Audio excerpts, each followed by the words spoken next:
السلام عليكم. مرحبا بكم فيديو جديد. مرحبا بكم على قناة مريم فود. نتمنى تكون احوالكم طيبه، تلقاكم هذا الفيديو في احسن الاحوال وتكونوا بخير وعلى خير. اليوم اقتراحنا كيف ما كتشوفوا كيك بطبقات بارد كيجي من اروع ما يكون، سهل بزاف، اقتصادي، بمكونات جد بسيطه في المتناول. غادي يعجبكم بزاف، يعجب الكبير والصغير، تستحملوه اولا تحضروه في مجموعه من المناسبات كاعياد الميلاد مثلا، تزينوه باش ما بغيتو تكتبوا فيه مثلا اسماء، يعني على حسب المناسبه عفوا اللي نتوما بغيتو تحضروا فيها هاد الكيك طبقات.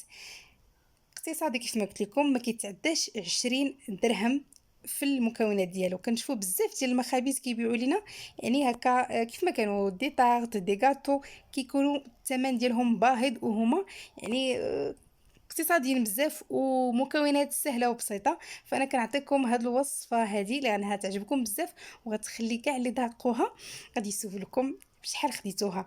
ندوزو على بركه الله للمقادير وطريقه التحضير.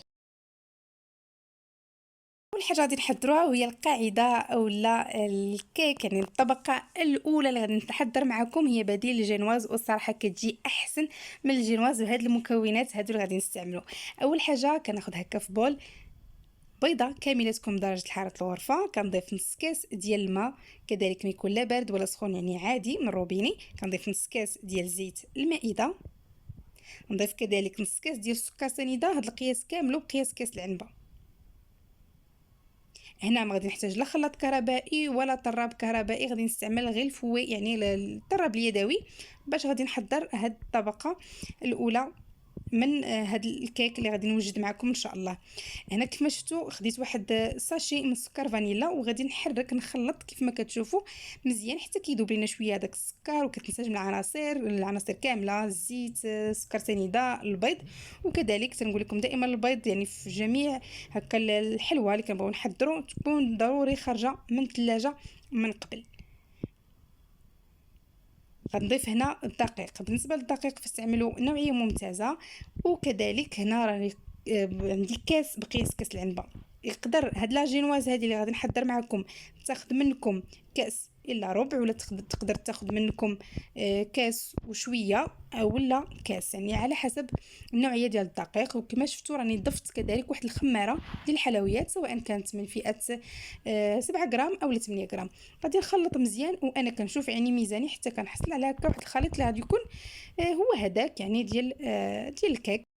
صافي كيف ما شفتوا راني كنخلطو. غادي نضيف ما تبقى من الدقيق الابيض، يعني تقدروا الدقيق الابيض ياخذ لكم كاس كامل ولا كاس قل شي شويه ولا كاس وشويه، يعني كيبقى على حسب دقيق كيفاش النوعيه ديالو. صافي كنبدا كنخلط مزيان هكا كيف ما شفتوا حتى كنحصل على واحد الخليط اللي كيكون يعني خليط المعتمد ديال الكيك، ما خفيفش بزاف وما ثقيلش بزاف. صافي من بعد ما خلطت الخليط ديالي فانا غادي ناخذ هنا هاد الساكل هذا اللي غادي ندير فيه الخليط ديالي. هاد الساكل هذا اللي كيتمدد يعني باش نشوف العبار اللي بغيت، القطر اللي بغيت. فانا درت هنايا 22 سنتيم اللي استعملت، يعني فاش حددت هاد الاطار هذا. غادي نهز الخليط ديالي للفوق هكا باش يجينا الخليط اسفنجي ويجينا مهوي مزيان. صافي كيف ما شفتوا بحال هكا. وكنفرش له كيف ما شفتوا البابي كويسون، ضروري ما تفرشوها يعني باش ما يلتصقش لكم يعني الخليط ديالكم.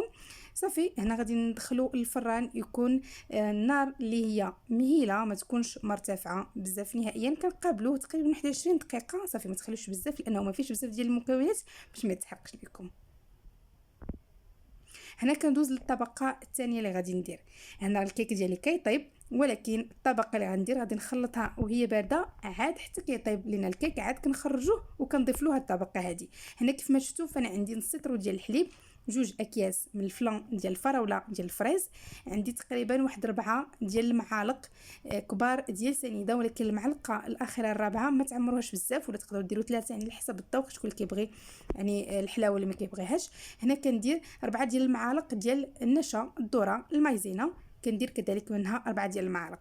كنخلط مزيان على هكا البارد حتى كتنسجم لينا العناصر مزيان وكتذوب لينا وما كتبقاش لينا يعني ديك النشا متكتله والسكر سنيده، يعني كيتخلطوا مزيان. ماشي الغرض اننا ندوبوا السكر سنيده، غير نخلطوا مزيان على البارد حتى كنتاكدوا منه.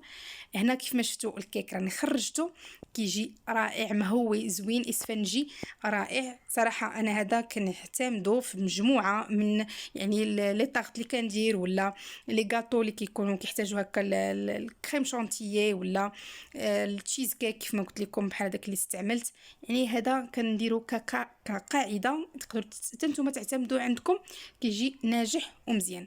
هنا كنعاون هكا بواحد السكين غير من الجوانب ديالو باش نفكو. صافي كيف ما شفتوا معايا كيجي زوين بزاف. صافي غادي ناخذ هذا الكيك هذا الاسفنجي، غادي نحط هكا واحد الطبق، غادي ندير فيه داك الكيك ديالي. من بعد ما غادي نزولو داك البابي كويسون. كيف ما شفتوا البابي كويسون بزاف كيساعد باش ما كيخليناش تلتصقش لينا داك الخليط، يعني ماشي 100%، ولكن المهم احسن ضروري تستعملوه. صافي كنحط هكا كيف ما شفتوا، وغادي نحاول ان نقلبوا. كيف ما شفتوا كنقلب، علاش؟ لان دوك المسامات كيكونوا هكا من التحت اكثر من الفوق، يعني باش الا درنا اي حاجه سيرو ولا كيف ما اي حاجه بغينا نسقيو بها يعني بالزربه كيتشرب لنا داك الكيك. هذيك السقوه اللي كنديروا، فانا شفت الساكل كيف ما شفتوه رديته عليها لان في حاجه اني ندير الطبقه الثانيه والطبقه الثالثه. صافي كناخذ هكا الحليب، نص كاس ديال الحليب، غادي نحاول باش نديرو باش كتشرب لنا الكيك تماما هذاك الحليب. صافي غادي نخليه على جنب. يعني تقدروا حتى تساليو الكيك ويطيب وديروا هاد المسائل كامله. عاد دوزو نيشان انكم تحضروا هاد الكريمه اللي انا حضرت معكم في الاول، تخلطوها هكا وتخلطوها مزيان على البارد، عاد تضيفوها او عفوا عاد ديروها على النار. صافي انا من بعد ما ساليت كيف ما شفتوا، فانا مشيت معكم مرحله بمرحله، يعني المراحل كامله اللي درتها انا معكم شاركتها معكم. صافي انا حطيت هنا على النار وكنبدا كنحرك، يعني النار ما تكونش مرتفعه بزاف، ما كنأكد ما تكونش مرتفعه بزاف بزاف. وكنبدا كنخلط الخليط ديالي. هاد الكريمه هادي كتجي مذاقها رائع. كيف ما شفتوا مكوناتها بسيطه بزاف سهله بزاف، ولكن المذاق كيجينا اكثر من رائع. صافي كنحرك مزيان حتى كيولي الخليط يعني كيعقد لينا وكي يغلى ويعاود. صافي كنجي نحيدو وكنضيف له هنايا ياغورت بنكهه ديال الفريز، كيعطي واحد المذاق رائع بزاف، كيعطي مذاق زوين. صافي كيف ما شفتوا غادي نضيف هذيك العلبه كامله وغادي نخلط مزيان، ما حدو باقي هكا سخون. كنخلط يعني الكل هكا مزيان.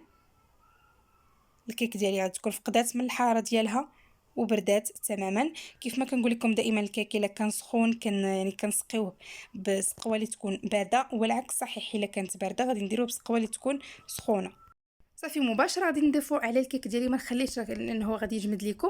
يعني في دغيا انكم ديروه على الكيك ديالكم مباشره كامل هكا، وكنحركوه هكا واحد التحريكه هكا خفيفه غير باش يتسطح لينا ويجي هكا مسطح. غادي نخليه على سطح العمل حتى كيبرد لينا تماما. عاد كندخلو للثلاجه كيبرد لينا، كيبقى تقريبا واحد نص ساعه.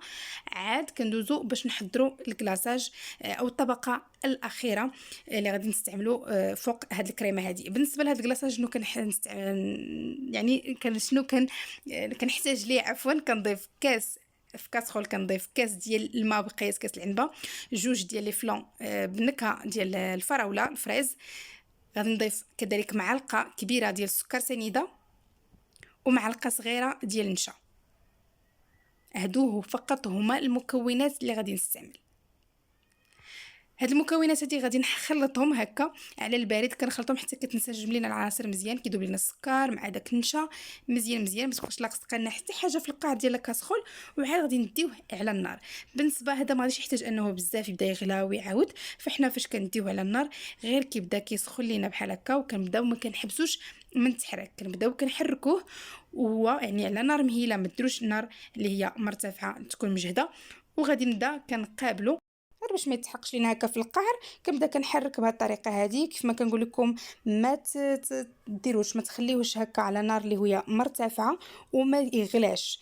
كنأكد ما يغلاش يعني غليه بحال الكريمه اللي درنا في الاول، انا كتحتاج كتغلي واحد شي شويه. لا هذه غتغلي واحد شويه، نبقى راده لها البال هكا وانا كنهز كل مره كنهز كاسخول وكنحرك هكا بيدي كيف ما شفتوا. وكنشوف هكا في الجواني غير كيبدا يبغي طلع مع الغليه. صافي كنحيدو كنبردو هكا غير شي شويه بيدي.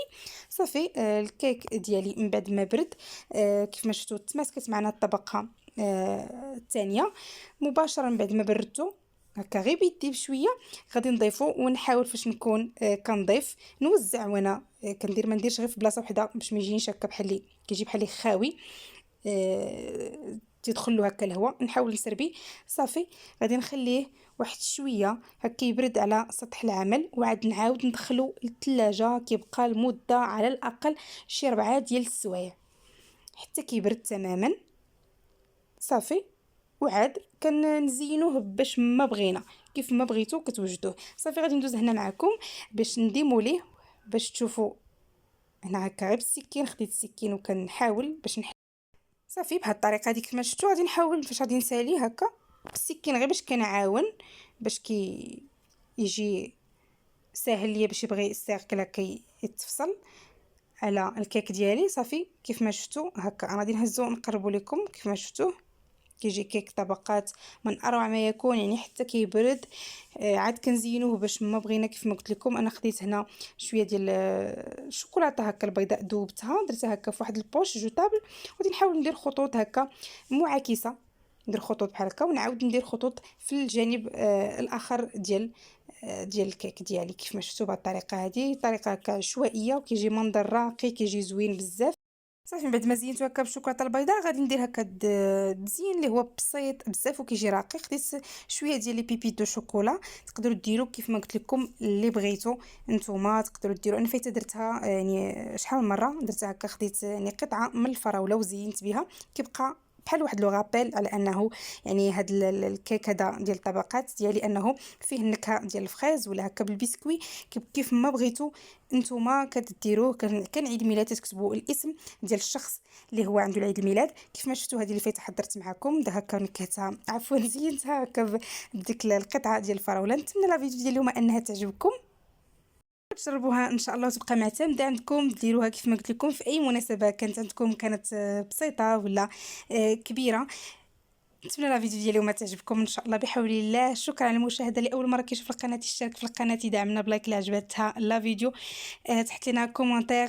شكرا لكم بزاف واللي جربت كذلك الوصفه تخلينا تعليق. شكرا على المتابعه شكرا لكم بزاف. الى فيديو قادم بحول الله تعالى والسلام عليكم ورحمه الله تعالى وبركاته.